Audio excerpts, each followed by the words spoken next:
अस्सलाम वालेकुम, welcome to the brand new episode of chit chat with Mustafa Shah, powered by London aesthetics. मेरी और आपकी मुलाकात होती है इतवार 10 बजे। वादा वही कि कैसे आपसे लेकर आएंगे जिनसे मिलके आपको कुछ ना कुछ इंस्पिरेशन जरूर मिलेगी। आज मेरे स्टूडियोज के अंदर जो गेस्ट मौजूद हैं, जिंदगी की सबसे इंपॉर्टेंट चीज क्या होती है, एक लाइफस्टाइल बेहतर हो और जुबान के चस्के के लिए खाना जो है वो बड़ा लाजवाब होना चाहिए। तो आज हमारे साथ जो मौजूद हैं इज इन सेलिब्रिटी शेफ, और इनसे जानने की कोशिश करेंगे कि एक तो हमारी खवातीन घरों में खाने बनाती हैं और मर्द हजरात जो हैं वो घरों के अंदर अक्सर रिफ्रेन करते हैं किचन में जाने से, और ये उनकी मेल ईगो के कुछ खिलाफ है। बट ऑन कॉन्ट्रेटरी ऑफ दैट, जितने भी बड़े ब्रांड्स हैं जिसके खाने खाने के लिए आप बार लंबी लंबी वेटिंग में कतारें लगाते हैं, उसके अंदर शेफ जो है वो मर्द हजरात होते हैं। तो इनसे जानेंगे कि इस करियर के अंदर कितना कोई लुक्रेटिव है, और अगर आप अपने ऊपर मेहनत करें तो क्या ये 10 साल के बाद आपको पे ऑफ वेल करता है।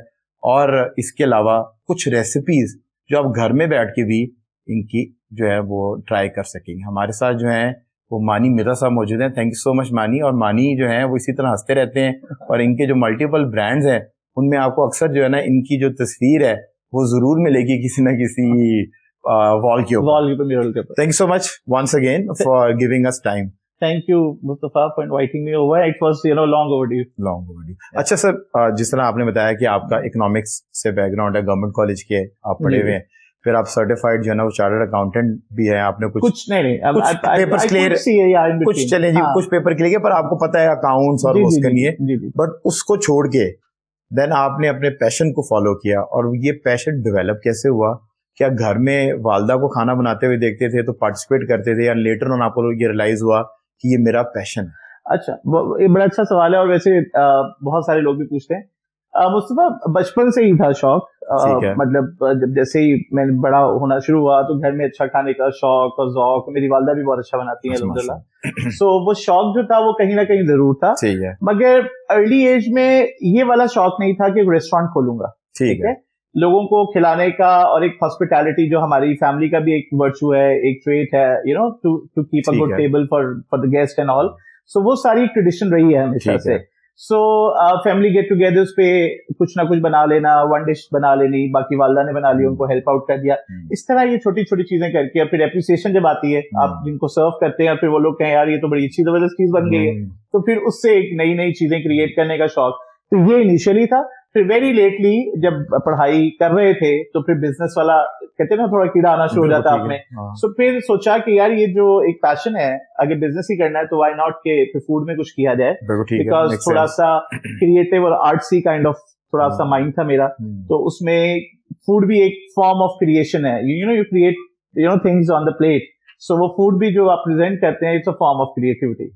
सो उसी को कीप इट इन माइंड, तो फिर सोचा कि इसमें आगे जाए। सबसे पहले जो खाना है वो आप आंखों से बाय करते हैं, ऐसे ही है। तो आपकी जो प्रेजेंटेशन है खाने की, वो फूड है, तो आपका जो है ना, मेरा तो ख्याल है कुछ 70% वो आपका माइंड बना देती है कि ये खाना अच्छा होगा कि बुरा होगा, और उसके बाद जो रिमेनिंग 30 है वो आपके पे टेस्ट बर्ड्स हैं वो करते हैं। सूंघना सबसे पहले, खाने की स्मेल, फिर उसकी appearance, they all sum up के खाना कैसा होगा, वो इंप्रेशन। इवन कि हम जितनी भी ये बेकरीज में जाएं तो सेवरीज और डिजर्ट्स हैं, सो आप बाय लुकिंग एट देम, अगर आपने कभी पहले वो ट्राई नहीं किया हुआ तो आप शक्ल से चीजों को देख के कहते हैं कि यार टेम्प्ट होते हैं, हाँ यार ये मैंने ट्राई जरूर करा। देखो टेम्प्ट हो के मेरा ये हाल हो गया, टेम्प्ट हो गया ना, ये आपका हाल हो गया। ये बंदे बड़े फिटनेस के शौकीन है, पर फिर इनका एक अफेयर हो गया खाने के साथ हो गया, बड़ा गर्क हो गया। अच्छा, देन इकोनॉमिक्स पढ़ते पढ़ते आप हॉस्पिटैलिटी की तरफ या जो फूड एंड बेवरेजेस की तरफ है, तो पहले कुछ आपने अपना इकोनॉमिक्स में भी काम किया और लेटर ऑन ज्वाइन किया कि आपने डिग्री करने के बाद आपने कहा नहीं मैंने इसमें आना है? नहीं, डिग्री मेरी जब कंप्लीट हो रही थी तो my father passed away very early in my life, right. So मेरा उसमें टेम्परामेंट नहीं था, मजा नहीं आ रहा था। हाँ, मजा नहीं आ रहा था। सो फिर सोचा ये कि यार ये इन्वेस्टमेंट, अगर आपने इन्वेस्टमेंट कहीं पार्क करनी भी है या कुछ करना भी है, तो you need to get insight of the trade, के उसके अंदर ऐसा नहीं ना कि अब बाप भी नहीं है और पैसा भी जो छोड़ गए तो बस अब वो जाय भी नहीं करना, तो फिर आप क्या करेंगे? मतलब आपको थोडी सी समझ अकल अगर पढ़ाई देती है तो वही देती है कि आप एक होमवर्क करके किसी चीज कैलकुलेटेड रिस्क लेना है, जितना कैलकुलेटेड हो सकता है, टू बी अगर बिल्कुल सही टर्मिनोलॉजी अगर हमने। सो उस सिनेरियो में मुझे ये समझ आया कि यार मुझे एक सर्टिफिकेशन करनी चाहिए ताकि जो मेरी एक रैंडम सी स्किल है जिसको लोग अप्रिशिएट करते हैं उसको एक वैलिडेशन मिल जाए बाय डूइंग अ सर्टिफिकेशन. तो first I need to get a qualification. तो क्या सर्टिफिकेशन आपने? यार मैंने एक लोकल इंस्टीट्यूट है कॉथम के नाम से पाकिस्तान में, so I am the alumnus of कॉथम. सो इनिशियली कॉथम की भी वर्ल्डली स्टेजेस थी, नोबडी न्यू के बहुत सारे कम लोग जानते थे कि पाकिस्तान में कोई कलनरी का इंस्टीट्यूट भी है. तो आपने वो बाबर साहब को कॉल की थी? काइंड ऑफ नहीं, उस वक्त एक खातून होती थी. अच्छा, बड़े से दोस्तों को तो अब तो वही जी. सो उनसे इन्फॉर्मेशन ली, उन्होंने कहा जी आप आ जाए. गुलबर्ग में उनका ऑफिस था. I was living in Gulberg at that time. So मैं चला गया, जाके इन्फॉर्मेशन ली. उन्होंने मुझे उसी वक्त जिस तरह एक होता है टेबल पे बैठे बैठे मुझे मैं तो वहां पे शेफ ही समझना शुरू हो गया कि मैं बन गया हूँ शेफ. ठीक है. और वो सारे सिनेरियो में फिर आई रिटर्न. ये कॉन्टिनेंटल फूड की थी, को डिजर्ट्स की तरफ मैंने यार एक उस टाइम पे, अब तो खैर माशाल्लाह कॉथम भी बहुत ग्रो कर चुका है और उनके बड़ी डिफरेंट कोर्सेज हैं to suit your schedules. But at that time उनका एक स्पेशलिटी प्रोग्राम था, प्रोफेशनल शेफ सर्टिफिकेट प्रोग्राम. ठीक है. वो लोकल अवार्डिंग बॉडी से एक्रेडिटेड था और उसकी इंटरनेशनल उस वक्त कोई एक्रेडिटेशन नहीं थी. सब ICM UK या सिटी एंड गिल्ड्स की आपकी क्वालिफिकेशन है. आफ्टर दैट मैंने उसका एक सर्टिफिकेट जरूर लिया था. बट इनिशियली वो जो ऑफर कर रहे थे वही हमने किया. वो 6 months का प्रोग्राम था, उसमें 3 months. क्या सीखा उसमें आपने? यार अच्छा, जब ये सर्टिफिकेट प्रोग्राम होते हैं ना, अब इनका अच्छा कह लें या बुरा कह लें, उनका एक सेट पैटर्न और एक करिकुलम होता है. उन्होंने उस 6 months में आपको सारे कॉर्नर्स जो है ना सिक्योर करने होते हैं. प्रेप भी करना सिखाएंगे. हाँ, सो वो आपको बेसिक प्रेप से नाइफ हैंडलिंग से लेके मीजा प्लस से लेके वो आपको एक बेसिक लेवल का फास्ट फूड, चाइनीज, कॉन्टिनेंटल और देसी, वो आपको एक थोड़ा थोड़ा ओवरव्यू सबका देंगे ताकि लेटर ऑन अगर आप अपनी क्वालिफिकेशन अपग्रेड करते हैं तो आप फिर अपनी खुद एक डायरेक्शन स्पेशलाइजेशन किसमें करनी है वो फिर आप अपने एप्टीट्यूड और टेम्परामेंट के हिसाब से आप पिक एंड चूज कर सकते हैं कि यार मेरी स्किल्स जो है वो पाकिस्तानी कुजीन की तरफ ज्यादा अच्छी हैं या मैं ज्यादा इंक्लाइंड हूँ, सो मुझे पाकिस्तानी कुजीन या किचन में इंटर्नशिप करनी है या अपनी फर्दर स्पेशलाइजेशन करनी है या अप्रेंटिसशिप करनी है. सो वो एक आपको डायरेक्शन दे देता है. तो सर्टिफिकेट प्रोग्राम तो एक बेसिक प्रोग्राम होता है. उसके बाद एडवांस लेवल सर्टिफिकेशंस हैं, फिर अब तो ग्रेजुएशन तक आपकी कुलिनरी में ऑफर की जा रही है. सो मेरे ख्याल से वो उस टाइम पे जो अवेलेबिलिटी थी वो मैंने किया. मेरी एक फॉर्मल क्वालिफिकेशन और डिग्री कंप्लीटेड थी. सो मेरा करियर स्टार्ट करना या एक प्रैक्टिकल लाइफ में अंडरग्रेड आपने किया हुआ? जी किया हुआ था. मास्टर्स किया हुआ था. तो I was done with everything. तो मुझे बेसिकली अपनी लाइफ को आगे प्रैक्टिकली उसको चलाना था. ठीक है. तो सर्टिफिकेशन के अंदर जी अब जिस तरह आपने सबका ओवरऑल व्यू लिया, एक ओरिएंटेशन हो गया कि जी ये जापानीज, ये कॉन्टिनेंटल, ये आपका जो है ना पाकिस्तानी जो डेलिकेसी कुजीन है वो ये, और फिर आपका इंग्लिश किचन या डिजर्ट किचन आपका जो है. सो आपकी कॉलिंग जो है, या आपको क्या लगा कि आपके शौक के करीब क्या चीज है, तो वो क्या समझ के आया? अच्छा, मैं मुझमें जेमिनी हूँ अब बाइस ज़ोडिएक. ठीक है. तो मेरी एनर्जी जो है ना वो बहुत सारी चीजों में स्कैटर्ड रहती है. हर वक्त मैं एक चीज पे एक जगह एक टाइम पे बहुत सारी जगहों पे आप आई गेट मोनोटनी, मुझे किल करती है मेरी क्रिएटिविटी को. उसके बाद दिस वाज बैक इन 2006. वो तो उस टाइम पे तो royal palm was the royal palm and 7 star और अंदर घुसना मुश्किल था. सो I've secured a distinction in my batch. कब तक थे? 6 से लेके आप कब तक? यार मैंने तकरीबन 6-8 महीने वहां पे गुजारे थे. मेरी मैंडेटरी तो 3 months की थी इंटर्नशिप, बट मैंने फिर उसको एक्सटेंड, क्योंकि जब आपने कुछ लर्न करना होता है तो फिर आप उनसे एक्सटेंशन करवा लेते हैं. फार्मर्स की तरफ भी आप आते थे? बिल्कुल आते थे. कैमेलियन में, और कैमेलियन में तो वो जरा हमारा कम जाना था क्योंकि वहां पे फॉर्मली आपको you have to dress up. Food उसमें भी किया, फिर ट्रैक्स के किचन में किया. सो इट्स काइंड ऑफ पहली बार जो मैंने तिबनियाकी खाई थी ना, जी सो वो जो बीफ तिबनियाकी वो मैंने रॉयल पाम फार्मर्स में खाई थी ना, आई वाज ब्लोन अवे. अच्छा, फार्मर्स जो है वो हमारे बाद में हुआ when I was doing internship. At that time they were setting up the Japanese kitchen, right? So उस वक्त कैमेलियन उनका ऑपरेशनल था और ट्रैक्स का उनका कैजुअल एक फास्ट जो रेस्टोरेंट का, तो ट्रैक्स जो बेसमेंट में था. So उसमें इंटर्नशिप की. So that was a good learning experience. जो एक आपकी प्रोफेशनल किचन की एनवायरनमेंट होती है, आप उससे इंट्रोड्यूस होते हैं, आपको बेसिक किचन वर्किंग का पता चलता है. But education helps you, right? ठीक है. क्योंकि मेरी ऑलरेडी एक अंडरस्टैंडिंग और एक ऑब्जर्वेशन और एक दिमाग में एक बेसिक लेवल का जो अंडरस्टैंडिंग और प्रीरिक्विजिट चाहिए फॉर द लाइफ वो था. अब मुझे उसको रिफाइन करना था, ये उसमें एक एड ऑन करना था कि मुझे अपनी कुलिनरी स्किल्स को जो ना बीफ अप कर रहा था.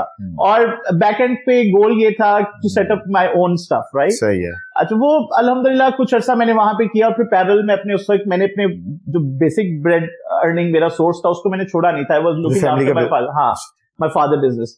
सो मैं इवनिंग में इंटर्नशिप करता था, मॉर्निंग में बाकी किचन आपका सेफ था, वो हाँ, चल रहा था, साथ साथ अपनी हॉबी को आप प्रोफेशन बनाने की कोशिश कर रहे थे। That was taxing for me, like that you know, मुझे बहुत ड्रेन कर रहा था, because I was working in the morning and then 1:30-2 बजे रात को शिफ्ट क्लोज करके, बिकॉज जब आप इंटर्न ही होते हैं ना तो फिर आपको रगड़ा भी बहुत लगता है। वैसे भी हम हॉस्पिटैलिटी के बारे में कहते हैं आने का टाइम है, जाने का नहीं है। सो आप 4 बजे शिफ्ट पे जा रहे हैं और फिर रात को 2-2 बजे आ रहे हैं, तो माय मदर वाज वरीड कि यार ये अकेला आ रहा है और जा रहा है, because I was 23 years of age, right?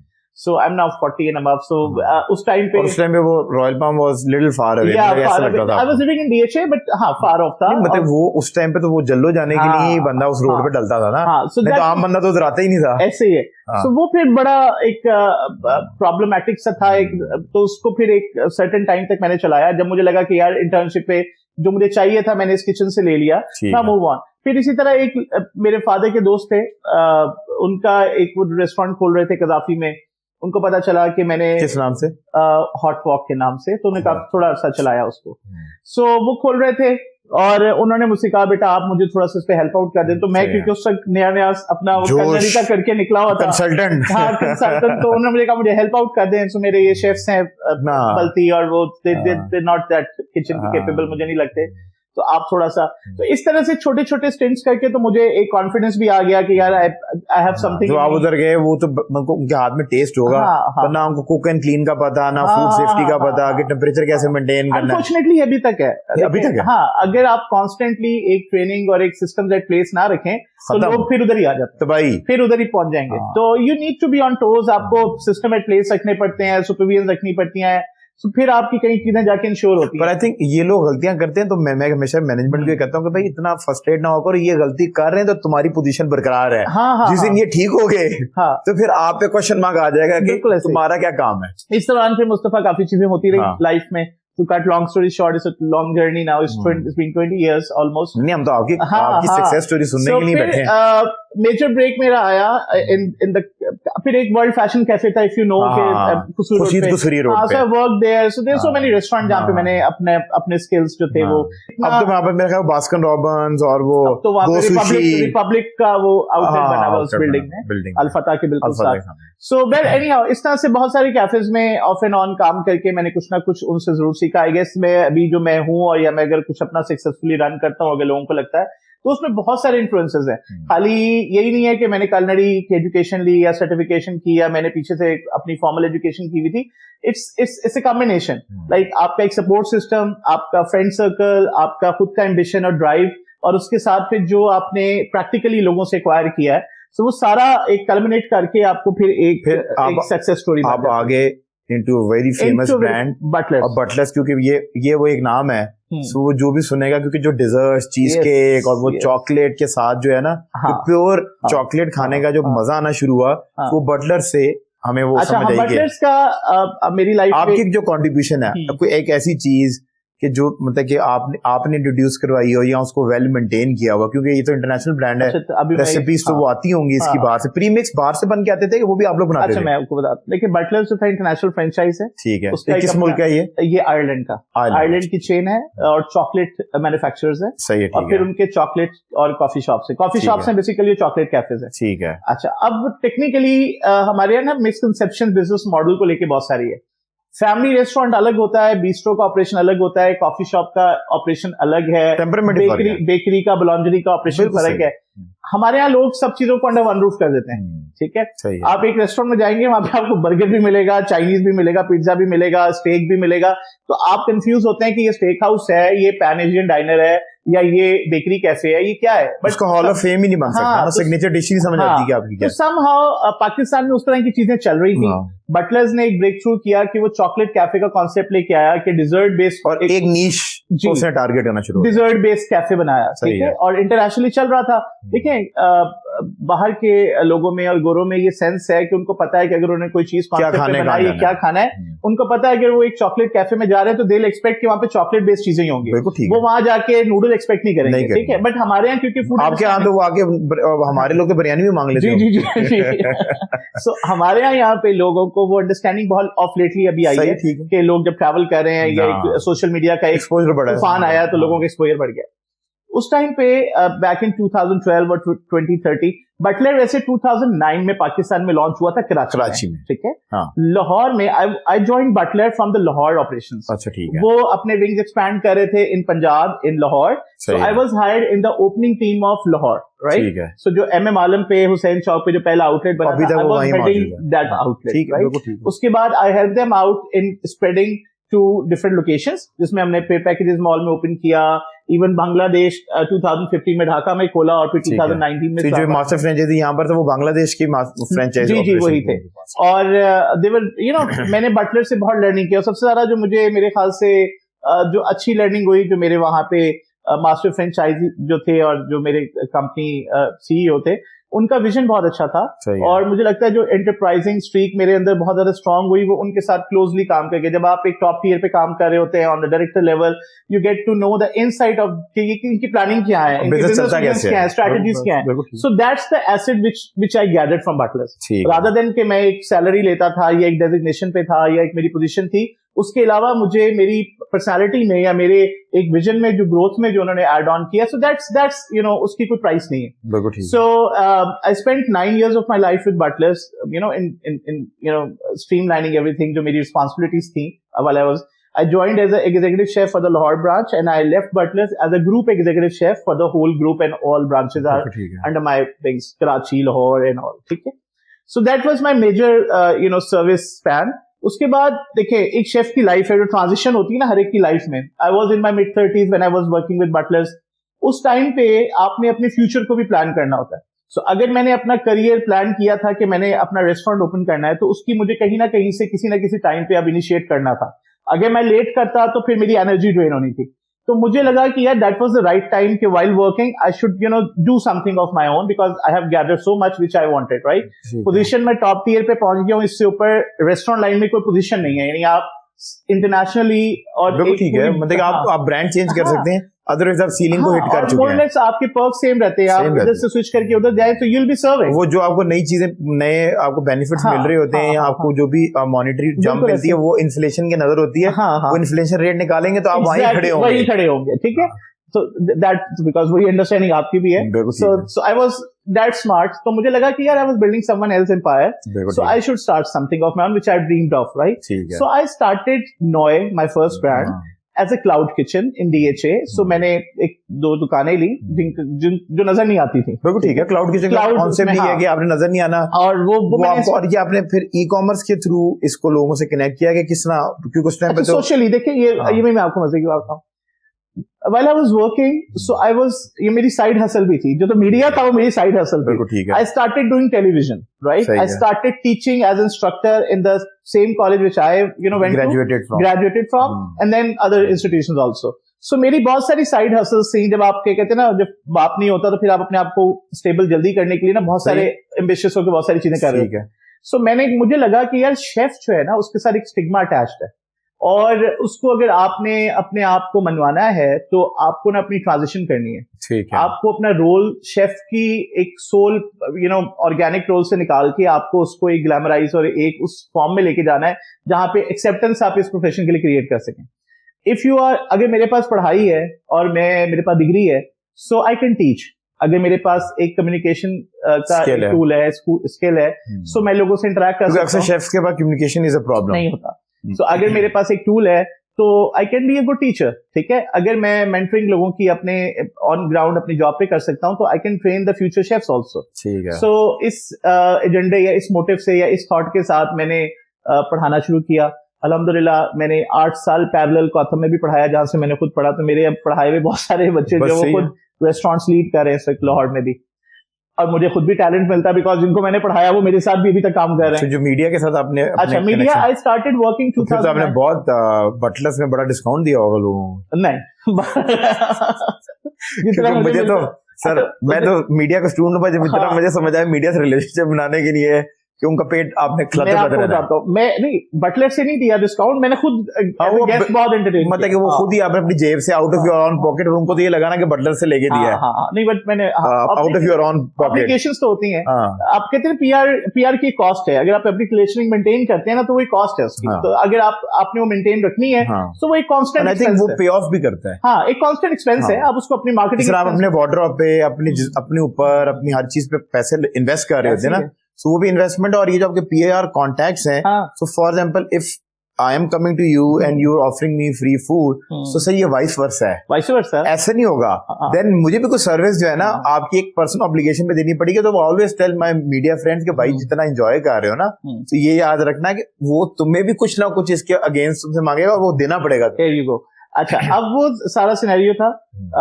अच्छा, मैं आपको एक और बात बताऊं कि उस टाइम पे जो मैंने स्टार्ट किया, cloud kitchen was not that popular, यानी उस वक्त लोगों को इतनी अवेयरनेस नहीं थी, ठीक है? और फूड पांडा भी अभी सारे ई कॉमर्स प्लेटफॉर्म तो सर मतलब कि ये कुछ 16-17 के बाद डेवलप होना शुरू हुए। बिल्कुल, तो मैंने उस वक्त फेसबुक होता था और इंस्टा भी लेस एक्टिव था। उस टाइम हम ये सोचते थे कि हम किसी को कमीशन भी दें। सो मैं मिलेनियल हूं, तो हम उस वक्त इंस्टा आ चुका था, मगर इंस्टा हम कम यूज करते थे, ठीक है? फेसबुक पे पिक्चर्स बेस्ड था। हाँ, पिक्चर बेस्ड था। सो उस सारे सिनेरियो में मैं अच्छा, अब देखिए क्लाउड किचन होता है ना, एंड आर यू वर्किंग, और आप छोटा स्टार्टअप है, तो आप उसमें वन मैन आर्मी और वन मैन शो होते हैं। You are managing your social media, you are managing your supply chain और ऑपरेशंस और एचआर, ये सारा कुछ आप खुद कर रहे हैं। अल्हम्दुलिल्लाह, God has been really kind in my case कि वो चीजें बहुत वर्स नहीं हुई। चैलेंजेस आए बिकॉज जब आप काम भी कर रहे हैं और आपकी साइड हसल्स भी बहुत ज्यादा हैं, फिर अपने काम को कैसे टाइम देना, वो थोड़ी चैलेंजेस थे। मैं उनको ये नहीं कहूंगा कि वो बहुत ऑब्स्टिकल्स थे, चैलेंजेस थे, और चैलेंजेस हर चीज में लाइफ में आते हैं। वो चैलेंजेस फेस किए, अल्लाह ताला ने उसमें से थ्रू किया। फिर कोविड आ गया 2019, 2 साल वो क्लाउड किचन चलता रहा, एंड मुझे उसमें लॉस नहीं था क्लाउड किचन में, ब्रेक इवन से भी ऊपर था, माइनर प्रॉफिट से, बिकॉज मैं उसको सिर्फ 5 आवर्स के लिए चल रहा था और इवनिंग टाइम में 6 to 11 चलाता था मैं, ठीक है? सो उस टाइम पे वो अपने खर्चे भी निकाल जाता था और माइनर सा मुझे भी दे जाता था, और मेरी जॉब भी चल रही थी और मैं साइड हसल भी चल रही थी। I was happy. सही है। इन 2019 एट द एंड कोविड शुरू हो गया दिसंबर में। 2020 में कोविड का लॉकडाउन लग गया, मार्च में, फरवरी में। अच्छा, उस टाइम पे जब रेस्टोरेंट्स क्लोज हो गए, लॉकडाउन लग गया, तो हमारी ब्लेसिंग इन डिस्गाइज हो गई कि वो जो क्लाउड किचन था डिलीवरी मॉडल बूम हो गया एकदम से, और बस rest is the history. Noi जो एक छोटा सा एक maybe slightly known brand था, ब्रांड तो नहीं, स्लाइटली नोन एक किचन था, so that become an a staple, go to staple for the home bound people. So उस सारे सिनेरियो में नॉय चल पड़ा। मैं हमेशा कहता हूँ विनिंग हॉर्सेस पे लोग बैट करते हैं। बिल्कुल। अपने आप को इस तरह ले आओ कि यूर इन, अगर आप मतलब सक्सेसफुल नहीं भी ना हो, पर आपको ये नजर आना चाहिए कि इन्वेस्टर को देख के यूर अ विनिंग हॉर्स। बिल्कुल ऐसे, तो आप पे बैट करेगा, आप पे पैसा बिल्कुल ऐसे ही। तो इसी तरह से फिर इन्वेस्टर्स आए, फिर नॉय हमने अमेस्ट कोविड उसका पहला आउटलेट बनाया, फिर इस्लामाबाद में बनाया, फिर लाहौर में तीसरा बनाया। इस तरह से नॉय की कहानी चल रही है। और आप फ्रेंचाइजिंग मॉडल पे भी हैं? नहीं, इन्वेस्टमेंट मॉडल पे हैं। हाँ, आप ऑपरेशन अपने हाथ में रखते हैं। उसके बाद ब्रांड का नाम है सो नॉय, और तो ये ब्रांड का नाम कहाँ से आया? स्टेर फ्राई जो है वो, वेरी नाइस क्वेश्चन। हाँ, तो मुझे ना, क्योंकि because I am I am very calorie conscious fitness के अंदर, so always look for brand के जिसको खुद भी पता हो कि यार कम से कम कैलोरी काउंट को नीचे कैसे लाया जा सकता है। मतलब कि ये मैं अक्सर, अब तो जहरी बात है, टिकटॉक एक रियलिटी है, देखनी भी पड़ती है, उसमें है भी। सो वो उसमें मैं देख रहा हूँ कि ये जो छोटे इलाकों के अंदर जो ये हार्ट अटैक बेच रहे हैं, एक वो चने वाला है कि वो हार्ट अटैक बेच रहा है देसी घी के नाम पे, डाल के, और सर वो शॉर्मे और वो रैप के अंदर वो जो क्रीम चपाटे रोल सर, मतलब कि वो स्पाइसेस और जो वो क्रीम है वो that is like an heart attack. अच्छा, वो क्रीम भी नहीं है actually, it's vegetable oil based, मतलब वो सिर्फ एक जायका है, और वो मतलब कि तबाही है। सो कोई भी ब्रांड तो कढ़ाइयों हांडियों में भी वही डाल डालते हैं ना। अगर आप कोई भी ब्रांड अगर ये सोच रहा है कि यार इसका कैलोरी काउंट और हेल्थ पॉइंट ऑफ व्यू रहना चाहिए, तो ये मुझे नाम ना मतलब आपने कभी इनवाइट ही नहीं किया, आप निकले इजाज वारी से बाहर तो किसी और को आपको कोई और नजर आए, सो पर हमेशा अट्रैक्ट करता है। इसका जरा थोड़ी सी हिस्ट्री बताइए। अच्छा, देखिए Noi means little in Thai language, ठीक है।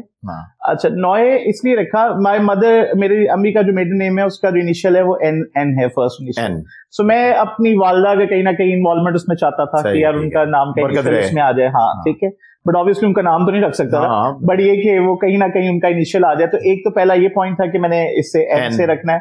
उसके बाद कैची भी हो, छोटा भी हो, कि जिसके अंदर आप बोले तो ज्यादा लंबा चौड़ा ना लगे, इंग्लिश भी लगे। और स्टर फ्राई इसलिए कि हमारा जो कोर यूएसपी है, जो हमारी कोर टेक्निक है जिसपे हमारा मॉडल बेस करता है, is a quick woke fry stuff, right? Hot plate पे नहीं, वोक में जो आपकी चाइनीज वोक कुकिंग है, तो उसमें स्टर फ्राई जो होता है वो बिल्कुल मिनिमम ऑयल के साथ एक वोक हाई हीट पे आप टॉस एंड मिक्स करते हैं वेजिटेबल्स को और सॉसेस को, और वो एक ग्लेज फूड बनता है जिसमें कॉर्न स्टार्च नहीं होता। और हम ये क्लेम भी करते हैं कि नॉय में हम एमएसजी यूज नहीं करते अपनी सॉसेस में। सबसे जो हमारा बेसिक यूएसपी जिससे हमारा कस्टमर भी बना। और सारी जो सॉस है वो आपकी होम बेस्ड सॉस है? जी जी, हमारी इन हाउस सॉसेस हैं, तमाम हमारी ब्रांचेस में जाती हैं, उसका एक सेंट्रलाइज्ड फार्मेसी सिस्टम है, पैकिंग करके जाती होंगी जी बिल्कुल। और उसके इसके अलावा हम स्टार्च यूज नहीं करते, एक्सटर्नल कॉर्न स्टार्च भी जो आप यूज करते हैं। तो हमारी जो ग्रेवीज, जिसको आप सो कॉल्ड ग्रेवीज कहते हैं, हम we called it a glaze, because वो जब उसको आपके चिकन को, वेजिटेबल को ग्लेज कर लेती हैं, कोट कर लेती हैं। वो विंग्स है, हनी विंग्स, तो ग्लेज्ड इन हनी मींस होता है कि उसका टच है। अच्छा मुस्तफा, एक बड़ा चैलेंज क्या था? बढ़िया, अपने ये फिटनेस वाले लोगों के लिए तो जो है ना बड़ी जन्नत है ना। अच्छा, और मुस्तफा ये आपको पता नहीं, ये वादा ही है। नहीं, वो वादा ही क्या, भाई आप बिजी भी हैं, आपको फुर्सत हो ना, तो फिर खाना तो खाना होता है ना, ठीक है। अच्छा मुस्तफा, वहां पे ना एक और चैलेंज जो इनिशियली आया, बाद में इट वाज वेल एक्सेप्टेड। सही है। I started serving sticky rice firstly delivery पे।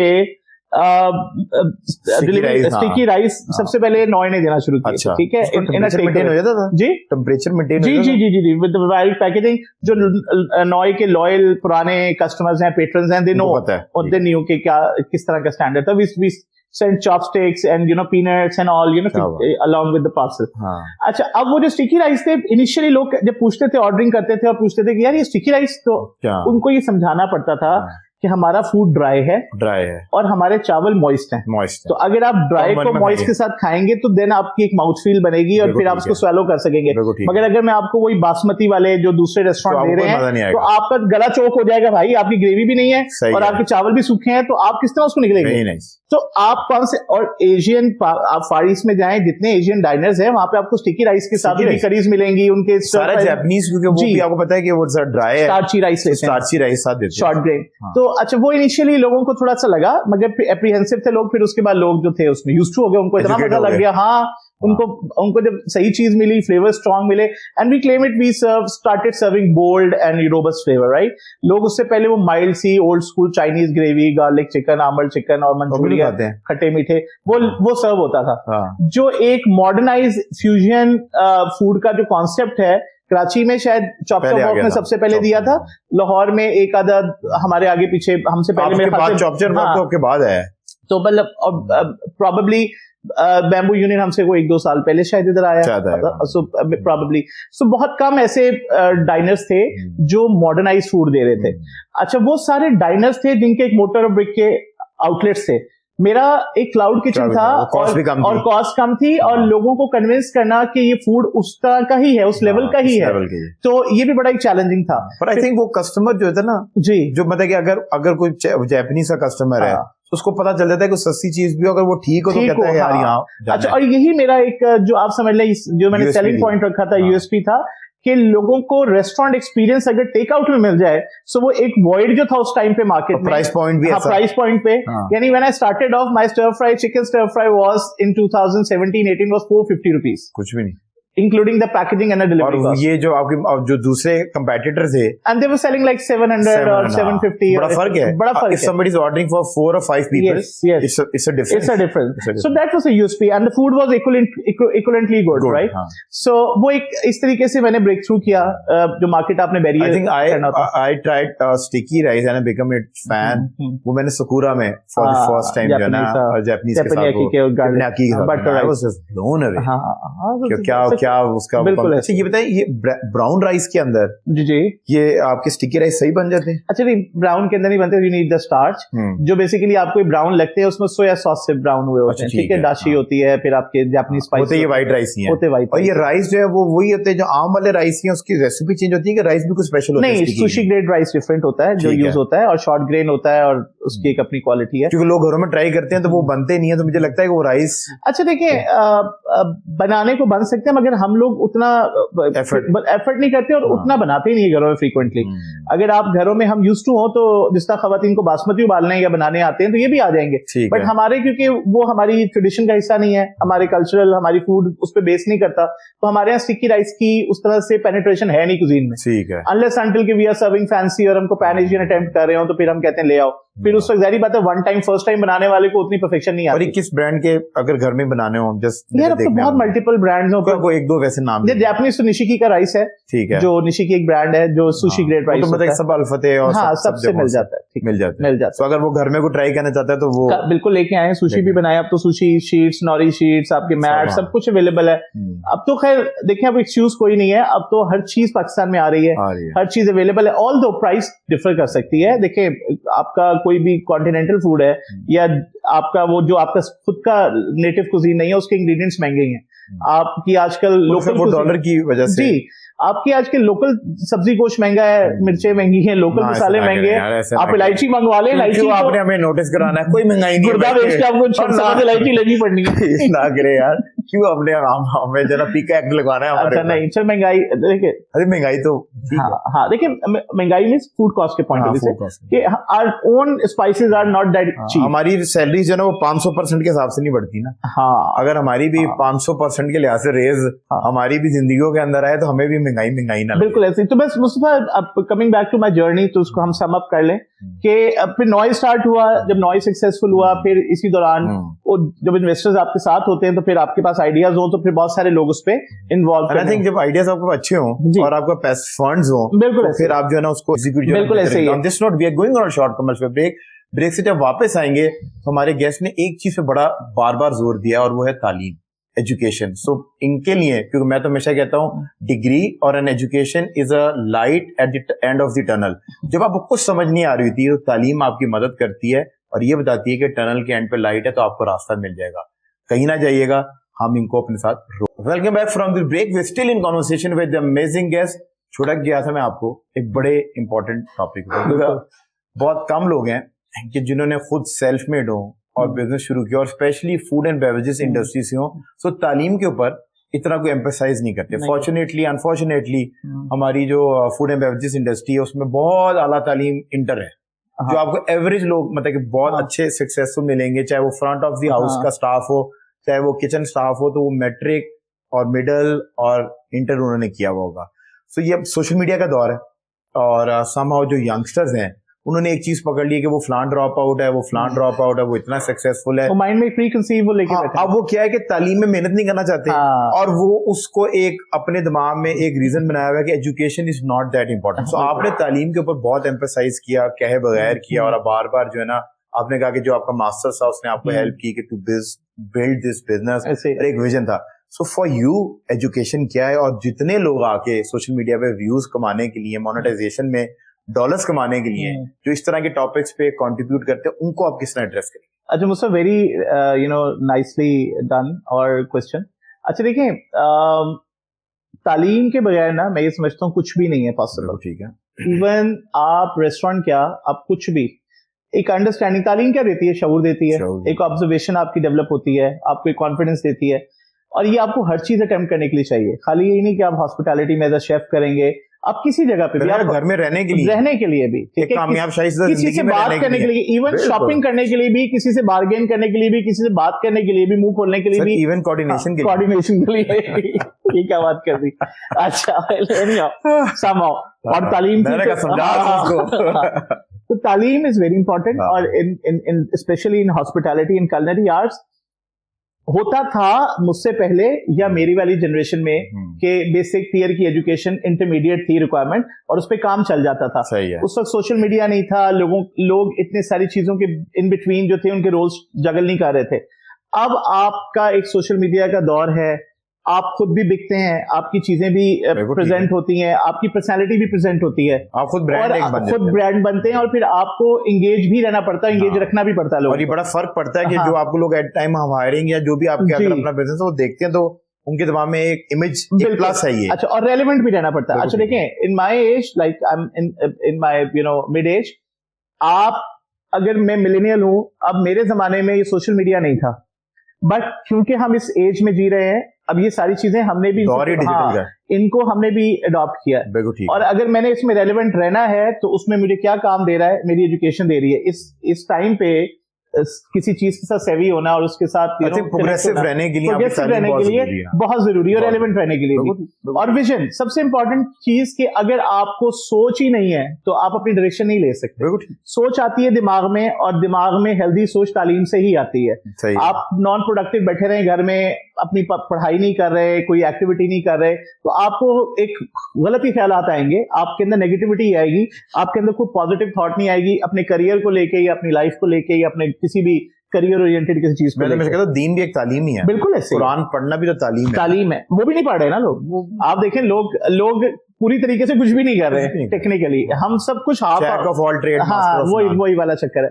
आप किसी चीज में पूरे हो जाए, इवन आप रिलीजियस स्कॉलर ही बन जाए, तो आपको कितना शऊर आता है, कितनी आपकी अवेकनिंग होती है, आपका फुटप्रिंट कितना, आपके वजह से कितने लोग अवेकनिंग है सबके लिए, और आपके लिए खुद के लिए सेल्फ अवेकनिंग। कारोबार शुरू किया, कितने लोगों का रोजगार उस कारोबार से बिल्कुल ऐसे ही है। और उस कारोबार को फिर चलाने के लिए लोगों के साथ इंटरेक्ट करने के लिए, देखिए मैंने आपको पहले ही बताया कि मेरे कारोबार जो है मेरे शेयर्ड एलाइज के साथ है, मेरे इन्वेस्टर्स के साथ है, मेरे लाइक माइंडेड लोगों के साथ है। मगर उन लोगों में मूव अराउंड करना, उनके साथ बात करना, डील करना, अपने आप को सिक्योर करना, अपने फाइनेंशियल, अपनी लीगैलिटीज को हैंडल करना, तो इसके लिए आपको एजुकेशन रिक्वायर है। अगर आप बिजनेस करना चाहते हैं, हर एक का ड्रीम होता है to live a good life and to make something out of it, तो उसके लिए आपको कुछ बेसिक चीज तो रिक्वायर है। लगता है जब तक अपना कारोबार शुरू नहीं करते, जब आप अपना कारोबार शुरू करते हैं तो आपको पता चलता है ये तो 27 घंटे की नौकरी है, 24 घंटे होते हैं, और ये नौकरी 27 घंटे। अब आप देखिए, आप भी तो जनरेटर का मसला हुआ, आपको कॉल आनी है, स्वीपर शॉर्ट हो गया, आपको कॉल आनी है, वेजिटेबल खराब आ गई, आपको कॉल आनी है। बट आती है कॉल्स, हमें भी आती है, हम हैंड्स ऑन भी होते हैं। बट अगर आपने एक सिस्टम बनाया हुआ है, एक कंपनी फॉर्मेट बनाया हुआ है, उसमें आपने रिस्पॉन्सिबिलिटीज शेयर की हुई है, तो फिर इतनी ज्यादा भी आपकी हैसल नहीं रहती। आप उसको एक स्मार्टली भी मतलब कि ये जो है ना कि सिर्फ जो लोगों को लगता है कि एक ये भी लोगों ने ऑन पर्पस किया है कि नौकरी को बिल्कुल ही बुरा कर दिया है। नो सर, कारोबार करना एक बार आपको ना, ये जो बाल सफेद होते हैं आपको लग पता जाता है कि आप जल्दी जवानी में ही हो गए हैं। आप देखिए, बताए ना, मतलब आपने किसी चीज को, आप ये नहीं, नौकरी वाला फिर भी ये कहता है कि 9 to 5 या 2 to 1 या 2 to 11 काम कर रहा है, वो 11:15 बजे अपना माइंड शट ऑफ कर देता है। वो कल आगे फिर माइंड अपना। अच्छा, इस माइंडसेट का जो बंदा है ना, वो कभी ग्रो नहीं कर सकता। ग्रो नहीं करता, पर सर जवान तो रहता है ना। मगर ग्रो नहीं कर सकता। मैं आपको बात बताऊं, मेरी कंपनी में भी ऐसे लोग होते हैं, मेरे रेस्टोरेंट्स में भी है।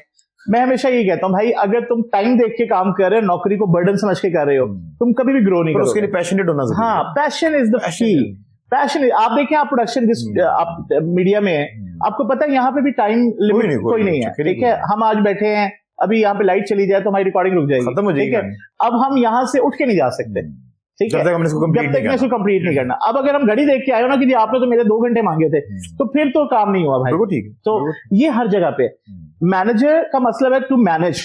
या तो आप उसको अपनी 8-9 आवर्स की शिफ्ट में अपने टास्क मैनेज कर लें।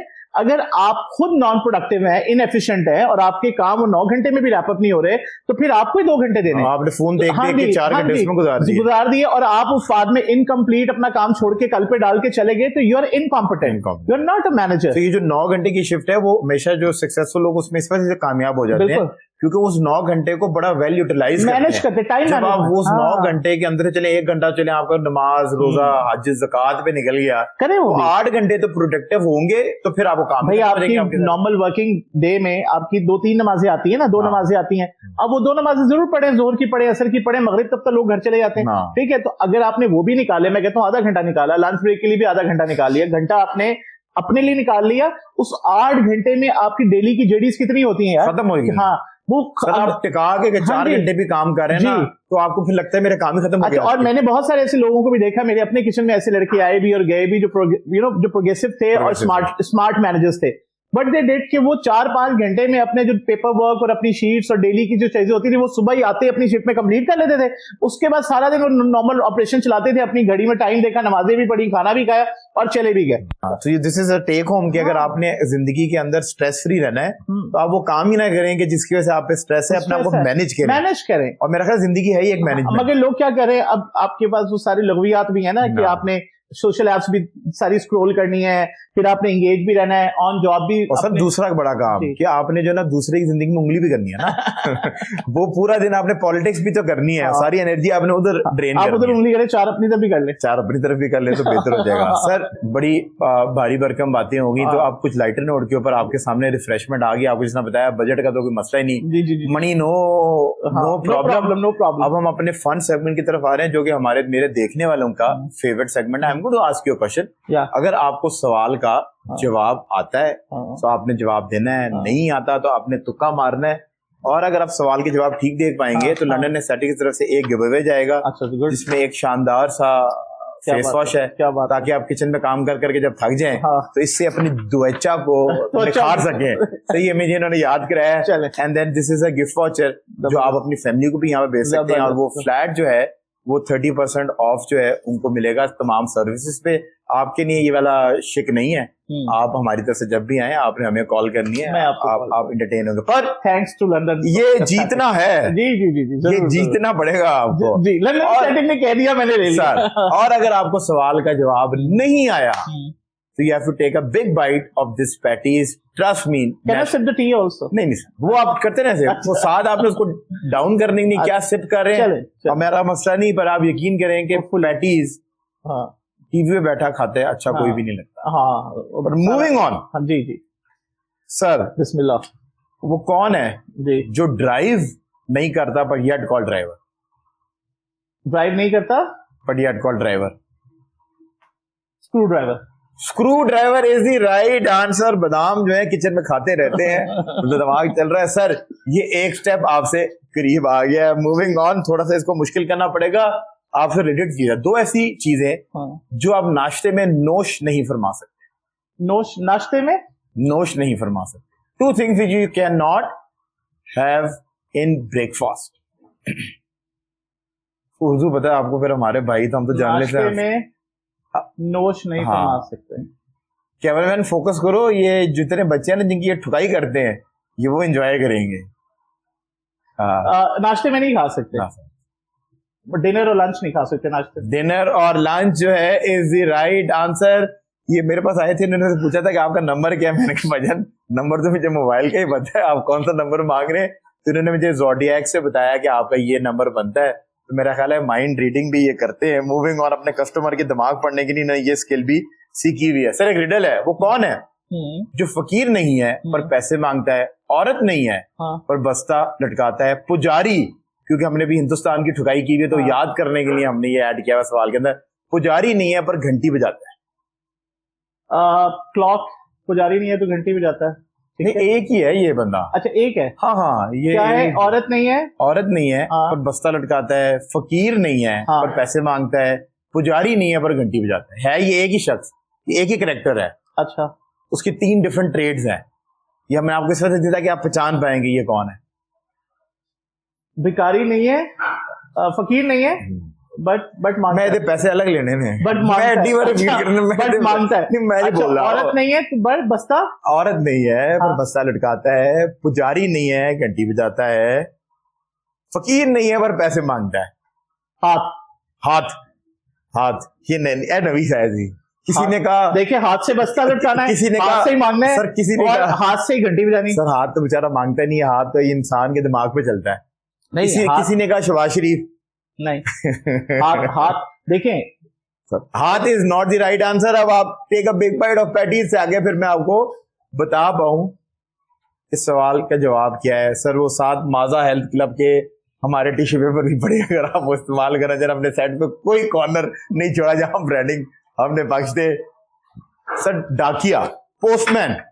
अरे पर बस्ता नहीं है ना, वो बस्ता लटकाता है सर। औरत नहीं है, डाकिया औरत नहीं है पर बस्ता लटकाता है, पुजारी नहीं है पर आपके घर की आके घंटी बजाता है, और फकीर नहीं है पर वो डिलीवरी के पैसे मांगता है सर। नहीं बट अगर वो हाथ भी होता है। आप देख लो भाई, वो देखो हाथ भी होता है। आपको पता है ना इस सेगमेंट में तो हमारे बेस्ट फ्रेंड्स जो है ना हमारे से नाराज हो जाते हैं। ये मेरे देखने वालों को पता है ये फड्डा सर पहनना ही पहनना है। अच्छा नहीं फड्डा नहीं है, मतलब इस पर्सपेक्टिव है। एक काम करते हैं अपनी ऑडियंस से छोड़ देते हैं कमेंट सेक्शन में जाके, अगर आप ये सेगमेंट देख रहे हैं कि आपको मानी भाई का रेलेवेंट लग रहा है कि आपको मेरा रेलेवेंट लग रहा है। हाथ भी तो मांगता है, घंटी भी जाता है, बस्ता भी डालता है, तो हाथ से ही काम करते हैं। अब वो सर नेक्स्ट रिडल जी, वो कौन सी ऐसी जगह है जहाँ कोई आता जाता नहीं है बट येट कॉल्ड सिटी? और उसको सिटी कहते हैं। सर अगर हिंट चाहिए हो तो बता दीजिएगा। वो कौन सी जगह है जहाँ वो कोई कौन सी आता ऐसी जाता नहीं है? जगह है जहाँ कोई आता जाता नहीं है बट येट कॉल्ड सिटी? एक चीज तो तय होगी, फर्स्ट हिंट कि जगह नहीं है, शहर नहीं है, ठीक है। क्योंकि शहर में तो आप आ जा सकते हैं ना, सो वहां को आता जाता नहीं है बट येट कॉल्ड सिटी। दूसरा, अगर आपने हिंट चाहिए तो बता दीजिएगा। दे दें हिंट, क्योंकि मुझे लगता है कि मुझे हाँ दें। टिप्पणी इज कॉलिंग नहीं है। इसके अलावा भी आप आ सकते हैं। नहीं, मुझे पता है। हाँ। आप मुझे पहले भी बड़ी बार मौजूद किया, ये तो मेरी नालायकी है कि मैं अभी तक मौजूद हो नहीं पाया। सो इस सेट में सबसे ज्यादा डोमिनेंट चीज क्या है? इस सेट पे सबसे डोमिनेंट चीज लाइट। लाइट? हाँ करीब है। हाँ। अच्छा, ये लाइट से रेलेवेंट है, हर महीने आपकी चीखें निकाल देता है। Electricity. Electricity is the right answer. क्योंकि इंटेलिजेंट चल रहे हैं तो मजीद ऐसे सवाल नहीं करते, क्योंकि मेरे घर में जो है ना ये बहुत ज्यादा हो गए। तो मैं आप कोशिश कर रहा हूँ। थैंक यू जी। और thank you so much. Thank you for coming in. Thank you you. Were amazing on this episode. और जब भी एक इंटेलिजेंट बंदा हो जिसने खुद हार्डवर्क किया हुआ, जी जी, एक निश्चित जो है ना वो बुरी नहीं होती कि हम उनका टैलेंट या उनकी थॉट्स जो है ना अपने ऑडियंस तक पहुंचा सके। इस वादे के साथ आपको रुखसत करते हैं कि जब दोबारा मौजू करेंगे तो आप मेरे कोहिनूर की स्क्रीन पे मेरे कोहिनूर के ऑडियंस से मिलने की तशरीफ जरूर लेकर आएं। इंशाल्लाह जी। एंड थैंक यू, आपने इनवाइट किया और it was long overdue and it was lovely meeting and you know having this nice. Likewise, thank you so much for watching the show. अगर आप प्रोग्राम सोशल मीडिया के ऊपर देख रहे हैं तो अपनी राय से कमेंट में जाके हमें आगाह जरूर कीजिए।